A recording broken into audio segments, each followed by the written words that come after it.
Olá pessoal, como é que vocês estão? Hoje eu vim compartilhar com vocês o versículo do dia que se encontra em Juízes, no capítulo 7. Eu vou ler aqui no versículo 1, né? Nós estamos vendo aqui que Gideão, né, ele está em posição, né, para derrotar os medianitas. Ele está sob a orientação do Senhor, né, se colocando na posição de guerra. E aqui o Senhor vai estar detalhando para ele, mostrando para ele que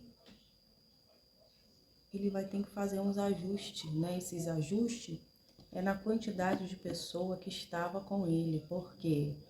Porque o Senhor não divide a glória dele com ninguém, né? E se Gideão vencesse com essa grande quantidade de homens que estaria a pelejar contra os medianitas, poderiam dar glória para o homem, né? E o Senhor quis mostrar para ele que não precisa de quantidade, mas de qualidade.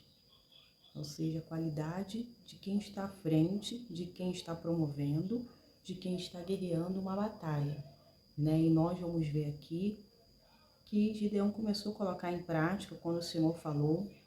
Ele fez umas divisões, foi tirando alguns homens, né? E chegou ao total de 300 homens. Porque o Senhor já tinha falado para ele, Gideão, você vai vencer os medianitas como se fosse um só homem, né? Ou seja, o Senhor deu uma missão para ele, disse para ele assim, olha, vai nessa tua força e livrará Israel das mãos dos medianitas. A condição que ele não via nele, Deus já tinha dado, quando Deus já viu ele, já revelou para ele que ele era forte e corajoso, pois dentro dele ele andava com senso de justiça, ele não aceitava as situações adversas, ele se revoltou contra as situações, contra o adversário, sabendo que os pais dele tinham falado desse Deus e ele não estava presenciando ali naquele momento o que os pais diziam, porque ele não tinha provado ainda das maravilhas de Deus, ele mesmo, mas aqui o Senhor falou para ele, então vai nessa tua força. E nós vimos que precisou aí. Deus confirmou várias vezes que ele era com ele. E Gideão queria algumas provas, né? E o Senhor foi dando no momento, né, que ele fez a prova, o Senhor foi confirmando, né? Ou seja, a insegurança estava ali prevalecendo, né? Porque ele nunca teve aquela experiência, nunca tinha lutado. Deixa eu consertar aqui.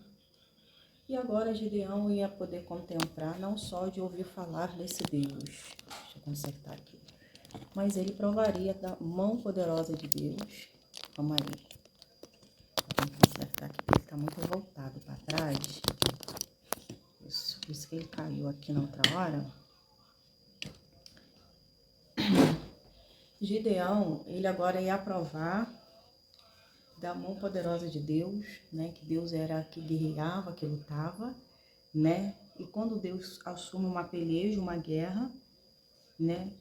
A vitória é certa, né? Então nós vamos ver aqui para não ficar somente nas minhas palavras, né? Pois nós sabemos que quando Deus está na nossa vida, no controle da nossa vida, nós não seremos derrotados diante da adversidade, das lutas, dos problemas adversos, né? Porque na frente Deus está e com Deus do nosso lado, com Deus garantindo essa batalha, né? Ou seja, passando pela adversidade, não estamos sozinhos, o Senhor está conosco, Ele está nos observar e também Ele quer ver se manifestar esse comportamento de fé, essa revolta em relação às situações difíceis, para assim ver que não há um conformismo, porque quando não há um conformismo, a revolta contra a ação do mal, você vai estar reagindo contra ela, você vai tendo mais força, você vai agir pela fé, você vai repreender, e você está na posição espiritual, então você vai estar ali sempre colocando a fé em ação. Então quando você se conforma, assim, Deus, quando permite passarmos por aqueles dias maus, né? É porque Ele também quer trabalhar em nós. Ele quer que o nome dele seja glorificado, porque Não que o nosso seja glorificado e exaltado, né? Nós precisamos de estar com a nossa fé em alta, a nossa fé aquecida, ou seja, precisamos estar marchando. Por quê? Porque é durante o marchar, a perseverança, que Deus está trabalhando, que Deus está guerreando contra nós, contra o nosso adversário. Aqui mostra também, em outra passagem bíblica, que o povo de Deus estava correndo, né? Ele estava marchando, né?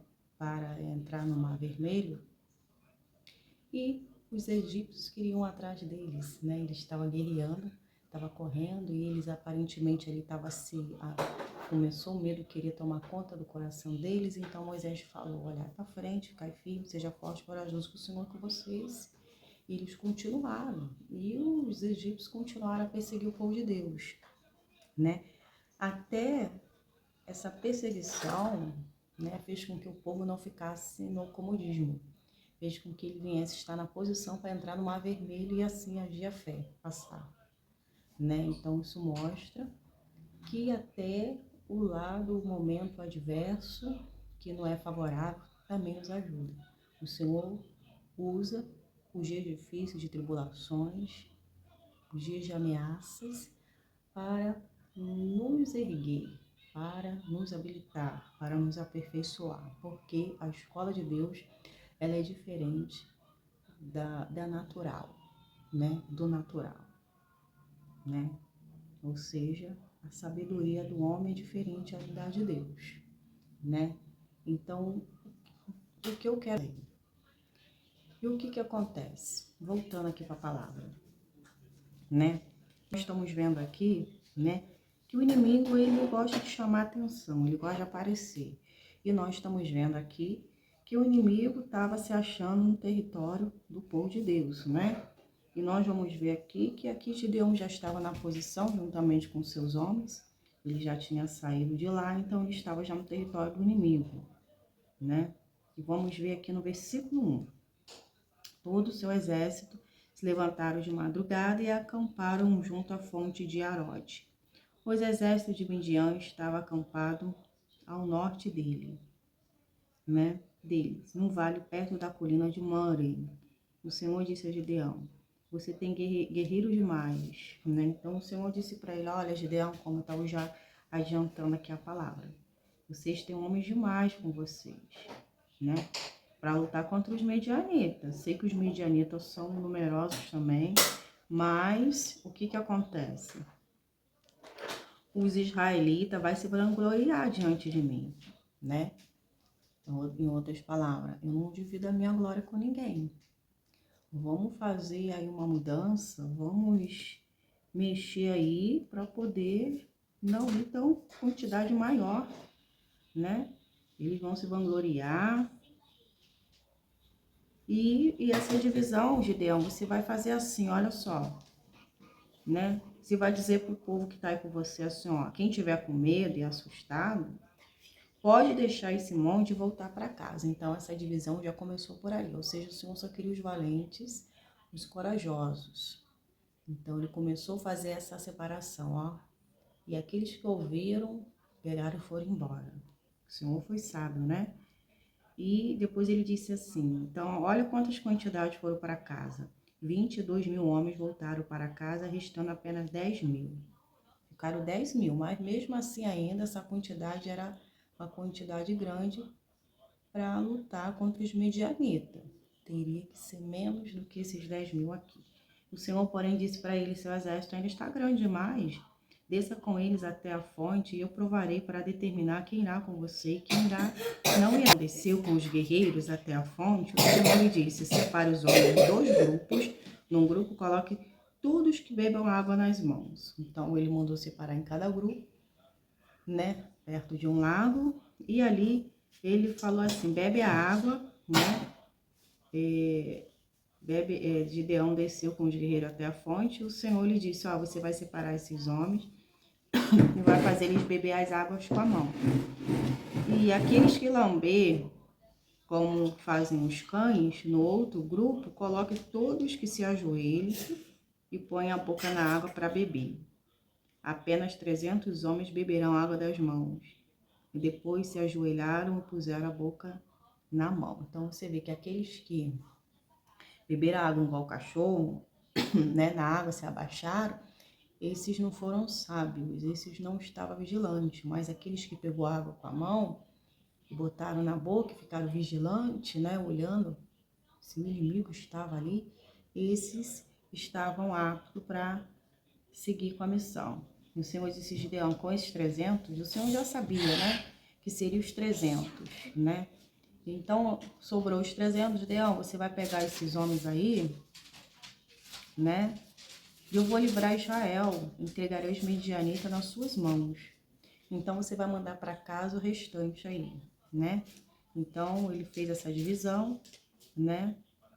Depois ele foi lá, pegou o chifre de carneiro e mandou, cadê? E o acampamento, cadê? É que se 17. Deixa eu ver aqui. No 9. No 8 ainda, né? No pedacinho. O acampamento e os midianitas ficaram em frente de Gideão, descendo o vale, né? Então, o acampamento dos midianitas, dos inimigos, estava de frente de Gideão, né?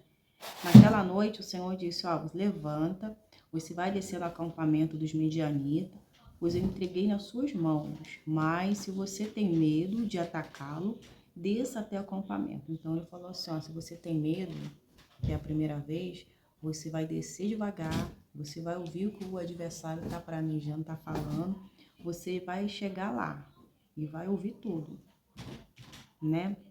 E assim vocês vão se encher de coragem, de ânimo para atacar os inimigos.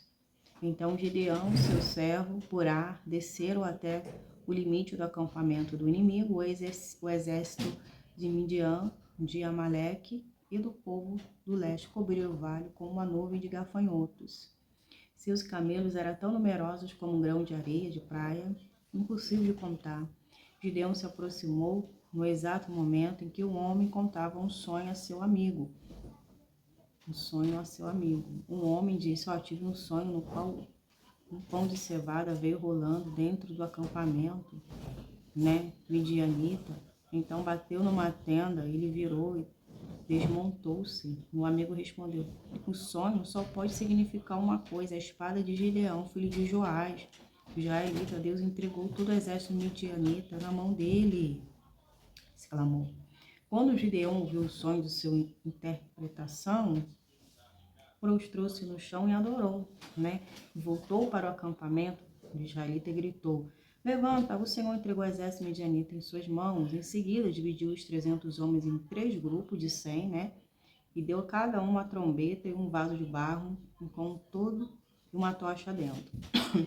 Olha para mim, disse ele, quando chegarmos à beira do acampamento, faça o que eu fizer. Assim que eu e todos que estiverem comigo tocarmos a nossas trombetas, toque as suas também, ao redor de todo o acampamento, e gritem, pelo Senhor e por Gideão. Pouco depois da meia-noite, da tropa da guarda inimiga, Gideão e seus 100 homens chegaram aos limites do acampamento midianita. De repente, tocaram a trombeta e quebraram o vaso de barro. Então, os 3 grupos tocaram a trombeta e quebraram os vasos, segurando a tocha na mão esquerda e a trombeta direita. Todos gritaram, a espada pelo Senhor e por Gideão. Cada homem manteve a sua posição ao redor do acampamento e viu todos os midianitas correrem. Então, quando tocaram a trombeta, né?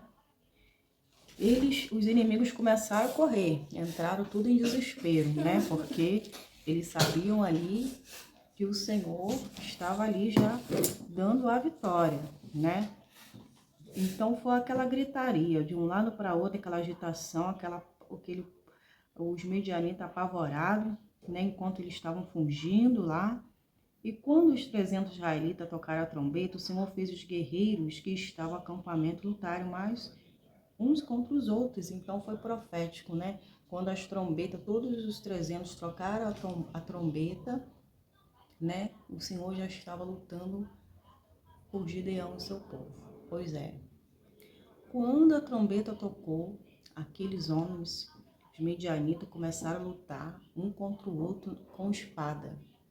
Eles começaram a lutarem um contra o outro. Ou seja, o Senhor estava lutando, né? Estava lutando pelo povo de Deus. Então, coisa inexplicável, né? O nosso Deus é poderoso, grandioso, né? Ele tem o domínio e o poder de todas as coisas.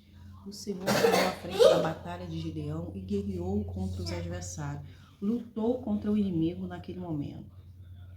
Então, todos com a sua espada foram mortos.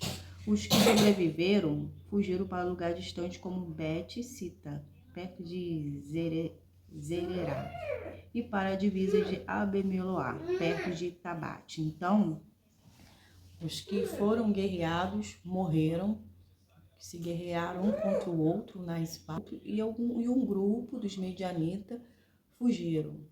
Fugiram, mas só que Gideão, ele não deixou esses homens fugir. Ele ordenou ali, olha, vai lá, não permita que eles fujam. Então ele convocou os guerreiros de Naftali, Asser e Manassés, que se juntassem demais para perseguir o exército, né, midianita. Gideão também enviou mensageiro a toda aquela região montanhosa de Efraim, dizendo, né, desça, ataque os midianitas, não permita que eles cheguem ao ponto mais raso da travessia do Jordão, em Bet-Bará. E todos os homens de Efraim obedeceram, então capturaram ele, mataram os midianitas, né? E eles acabaram levando a cabeça de Oreb, de Zeeb, para Gideão, que estava do outro lado do Jordão. Então nós estamos vendo aqui que horrenda coisa é cair na mão do Deus vivo. Deixa eu acender aqui a luz do celular. Horrenda coisa é cair na mão do Deus vivo, né? Então, para quem tem o Senhor do seu lado, a vitória é certa, né? O Senhor mostrou para Gideão que não foi a quantidade, mas a qualidade, né? De quem estava dominando, guerreando. Ele tinha que confiar no agir de Deus, ele tinha que seguir as orientações do Senhor, ele teve que agir a fé, né? E o Senhor estava orientando tudo quanto tinha que instruir ele para que ele pudesse vencer, ter êxodo. Pois é, se uma missão a gente não seguir as orientações do Senhor, né, o inimigo pode prevalecer. Então a obediência colaborou para que tudo viesse dar certo. Então aqui nós vemos, né, que a derrota dos midianitas foi o Senhor que provocou, foi o Senhor que agiu. E o Gideão, juntamente com seus homens, eles ficaram na posição, porque na verdade quem lutou foi o Senhor, né? E os outros que fugiram, eles guerrearam lá, mas a maioria morreu. Eles nem precisaram usar a espada deles, mas usaram a trombeta profética, que foi aí quando o Senhor começou a agir. Ou seja, enquanto eu louvo, enquanto eu oro, enquanto eu estou na posição, enquanto estou marchando, estou perseverando, o poder de Deus está agindo, porque a oração de um justo pode muito seus efeitos, né? Então, o que eu e você não podemos fazer com a força do braço, Deus pode. Deus mostrou e tem falado com cada um de nós na sua palavra que é Ele que vai guerrear, é Ele que vai agir. Você não precisa usar o seu braço, você não precisa se desgastar, porque o grande eu sou está a pelejar. O grande eu sou está agindo.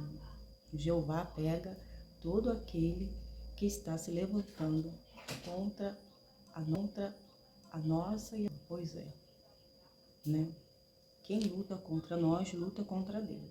Ou seja, quem luta contra os propósitos de Deus, está lutando contra Deus, né? E porque você está tomando da mão de Deus a guerra, a luta que Deus já iniciou. Você não pode pegar da mão de Deus as batalhas que já foram entregues. Você tem que confiar no Senhor, tem que descansar no Senhor. Você sabe que Deus nunca perde uma batalha. Você acha o quê?